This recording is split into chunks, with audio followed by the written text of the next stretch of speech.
Okay, magandang araw mga ka-Pilipino. Sobrang special itong araw nito kasi parang matagal na panahon na nakikita nyo tong tao na to na madalas tayo ang ini-interview niya. Pero maiba naman ang sitwasyon ngayon dahil sa araw na ito, siya naman po ang ating uusisahin at aalamin at huhulukhayin natin lahat ang pwede nating makuha sa kanya. At matagal na dapat itong mangyari dahil sa kanyang kaarawan noong Enero. Pero dahil sa mga kaganapan, pero hindi naman ibig sabihin mahihinto at hindi magaganap itong ating kwentong Pilipino.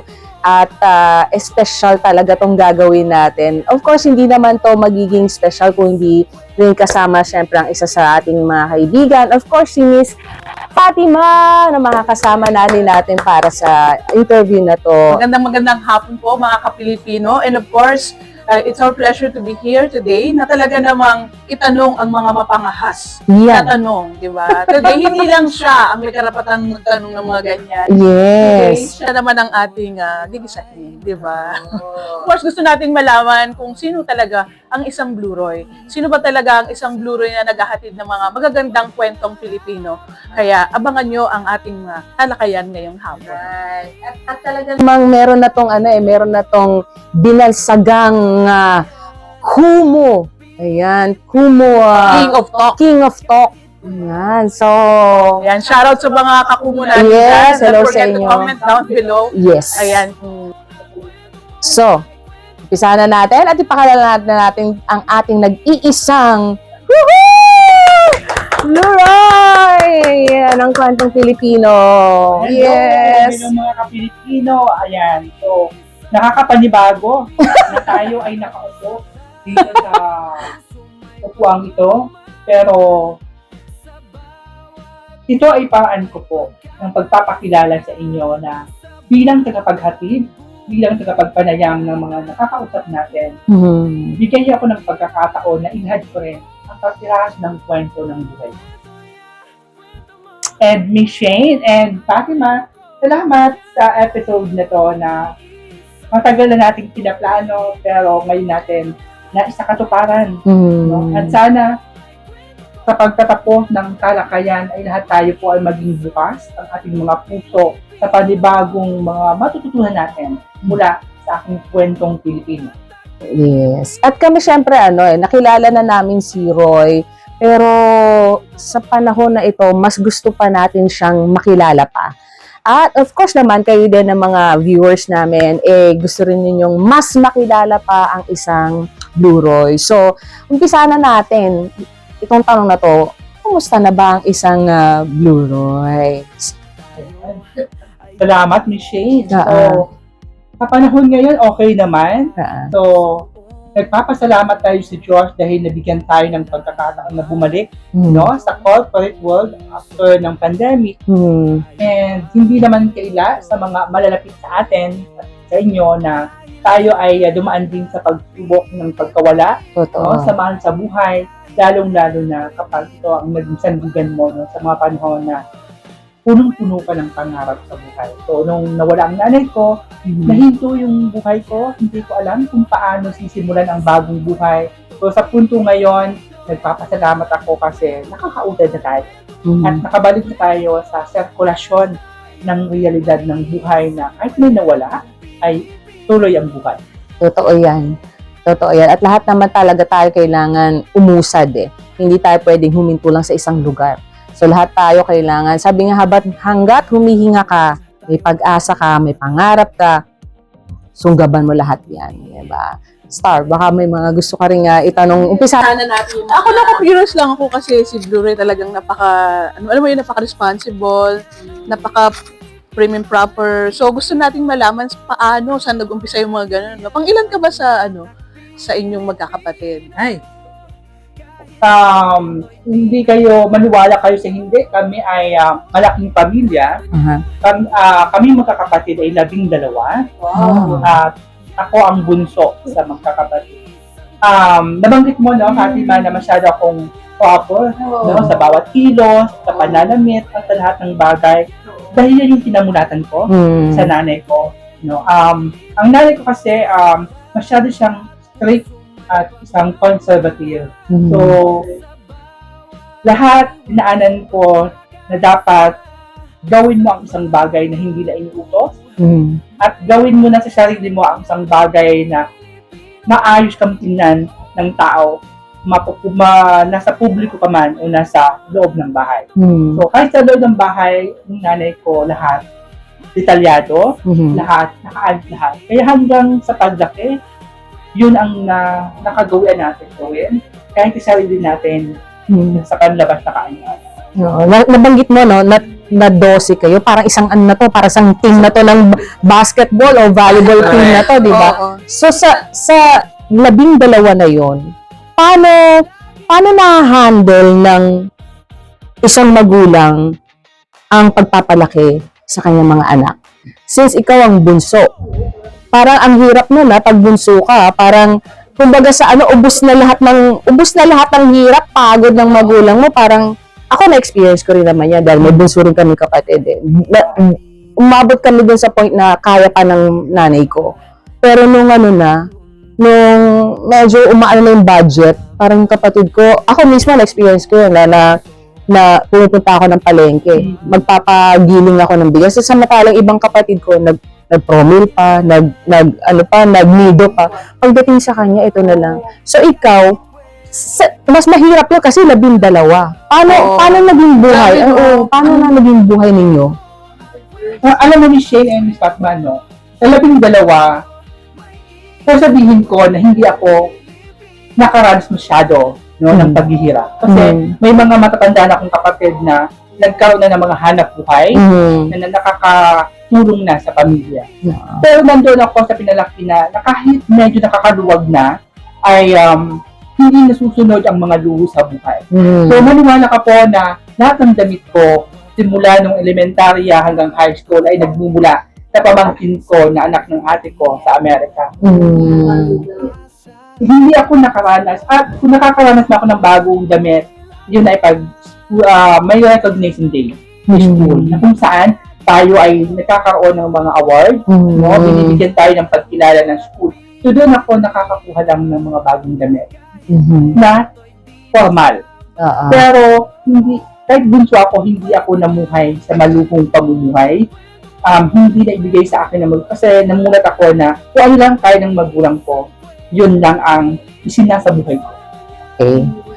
Nabanggit mo nga, di ba, parang sa dami ninyo, paano yung naging takbo ng buhay nyo? Dahil alam ko, laking probinsya kayo. So, alam naman natin noong mga panahon na yun, iba ang buhay ng urbanidad at iba ang buhay ng mga nasa probinsya. Can you give us, at least makwento mo lang sa amin yung kinalakihan mong buhay doon sa Bicol, tama ba ito? Bicol. So, please share to us. Tatay ko is magsasaka. Nung nanay ko lang may bahay. Okay. So, simula sa panganay hanggang sa akin, yun ang pamumuhay ng tatay ko, magsasaka, nangungopra, and doon lang kami umaasa lahat.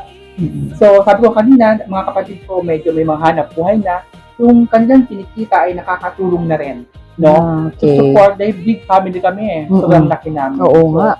Tulong-tulong. So, bata pa lang ako, doon na humulma sa isip ko na hindi, dahil sa pagmamahal ng mga kapatid ko, mga nakakatandang kapatid ko, kaya kaming mga nahuli ng mga anak, ay nakakaranas na ng kahit papaano pagkinhawaan. No? Dahil yun ang pinanghawakan namin, yung pagmamahal nila upang maibigay sa amin ang pangarap ng mga magulang namin na magkaroon ng isang magandang edukasyon at buhay. May konting tanong ako, bilang ikaw yung bunso, hindi ka ba nakaramdam ng yung parang, ako na yung last, or, pero sinabi mo dahil nga, sinusuportahan ka nila, hindi ka ba nakaramdam or dahil bunso na ako, wala nang, gano'n. Wala ka bang mga gano'n eksena? Alam mo sa siguro, bata pa lang ako, naging matapang na yung kalooban ko. Hinulma kasi ako sa katotohanan na yung mga kapatid ko na ibibigay nila yung kasiyahan sa mga magulang ko na nakakatulong na sila. So ako, ano ba ang kaya kong may ambag sa pamilya at sa mga magulang ko? Kaya nag-aral akong mabuti. Naging mabuti akong anak, kapatid, at miyembro ng aming komunidad. So maniwala kayo, ang naging buhay ko nung kabataan ko, paaralan, bahay, paaralan. Isang typical na bata na mga nakikita ko yung mga kalaro ko nasa labas, kaya ako nasa loob na. Okay. So, ganun ako disiplinado at ganun ko nahulma sa sarili ko talaga ang pagpapahalaga sa nararamdaman ng mga magulang. Ayan, dahil nabanggit mo ang komunidad, tayo lahat, diba, dumaan tayo sa kabataan. Anong klase kang kabataan? I mean, sinabi mo kanina bahay, school ka lang. Pero I'm sure meron ka mga barkada dyan, you have friends. So, kamusta naman ang iyong teenage years? Kabataan ko, siguro masasabi ko ng makulay, no? Isa ng bahaghari. Isang bahaghari na makulay na hindi pa nalalantad yung tunay niyang anyo. No? And, kapatid ko kasi, namulat ako na ang kapatid ko ay aktibo na sa buhay politika. And, siyempre kapag miyembro ka ng isang pamilya na may isa kang kamag-anak o kapatid na aktibo sa politika, kailangan maayos ka, hindi maging huwaran ka, no, ng mga magagandang ipinaglalaban ng kapatid mo. Kung bakit siya nagbibigay serbisyo publiko. So, bilang teenager, no, yun, typical, paaralan, bahay, kapag may mga activities, no, na binibigay sa school, pinapayagan naman tayo ng ating magulang.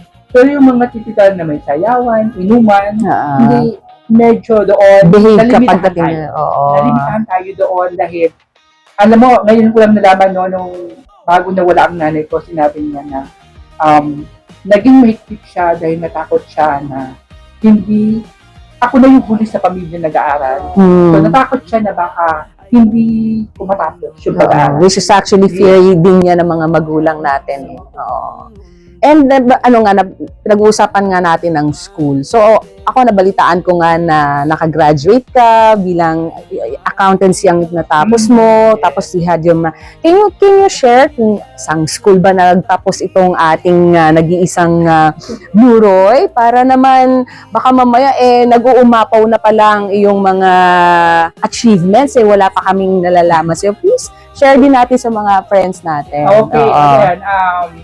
Tayo ay nagtapos ng Bachelor of Science, Accountancy, sa isang pribadong school sa Sorsogon, sa St. Louis de Marada College of Sorsogon.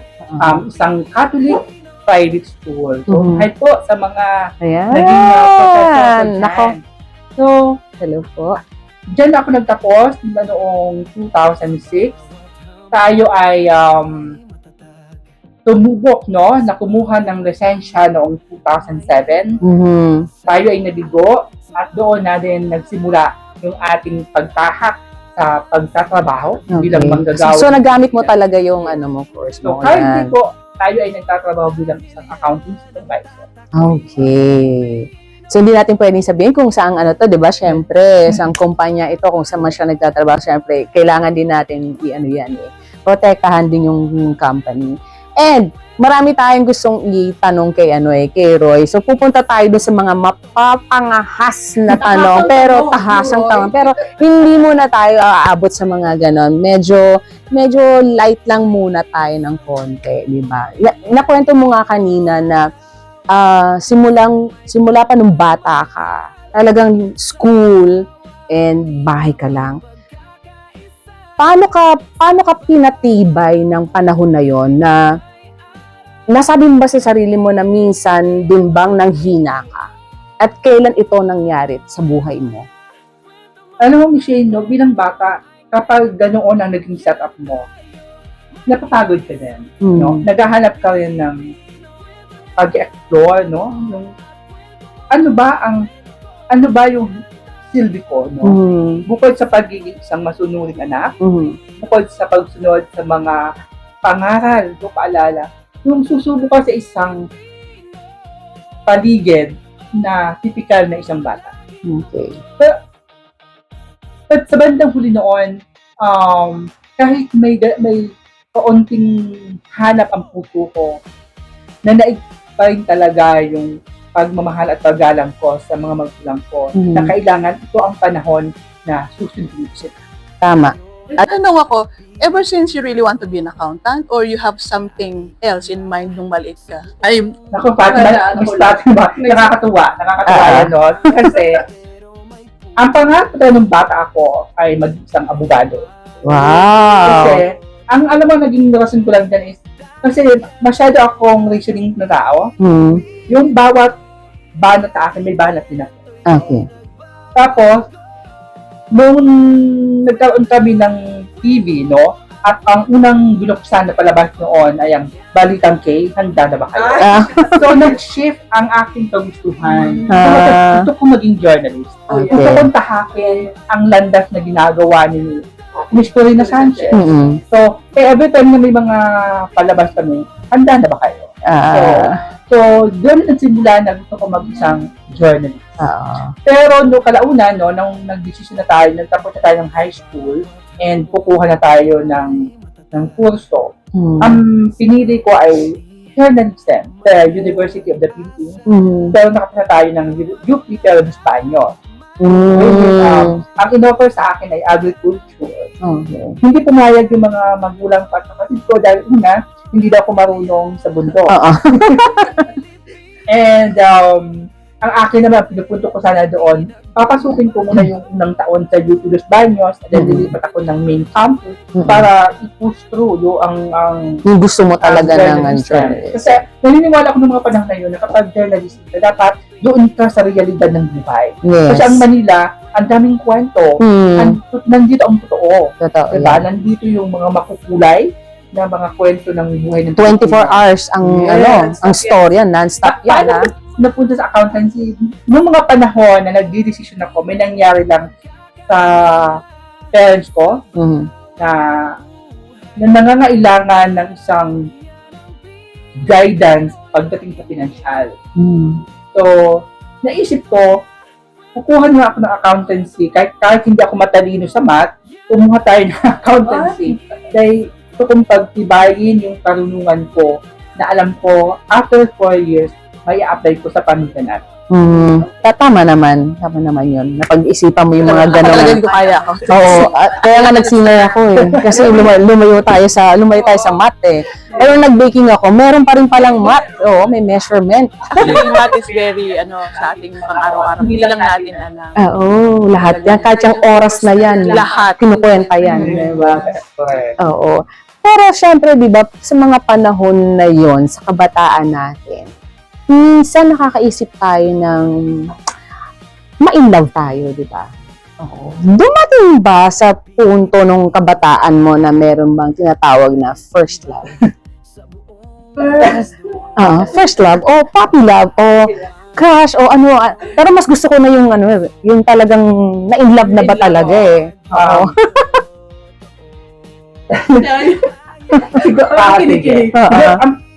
Siguro yung na-inlove talaga, siguro nung nagtatrabaho na ako bilang isang professional. Pero bago natin puntahan yun, bago ko ibahagi sa inyo lahat, yes, na-inlove naman ako nung kabataan, no? Nung elementary at high school, tayo ay sinikap natin, no? Na magmahal sa tamang direksyon. Tayo ay sumubok magmahal ng isang babae, no? And dahil yon ang nakikita at ipinapaliwanag sa akin ng mga magulang ko. So, nagkaroon ako nung kabataan ko, nagkaroon ako ng identity crisis. Okay. So, ang sinunod ko kung ano yung natatama, and that is nagmahal ako ng babae. Pero, hindi lahat yon naging matagumpay because may kurang sa puso ko. So, tumagal lang ito ng mga ilang taon? Ano lang naman siya? kayo? Month. Oo. May mga... yung picture niya? May sa awa ng Diyos, no, may mga naging karelasyon tayo. Pero, hindi umabot. Pero teka, kaya gusto lang malaman, ilan yun? Ilan yung makatotohanang relasyon na yan?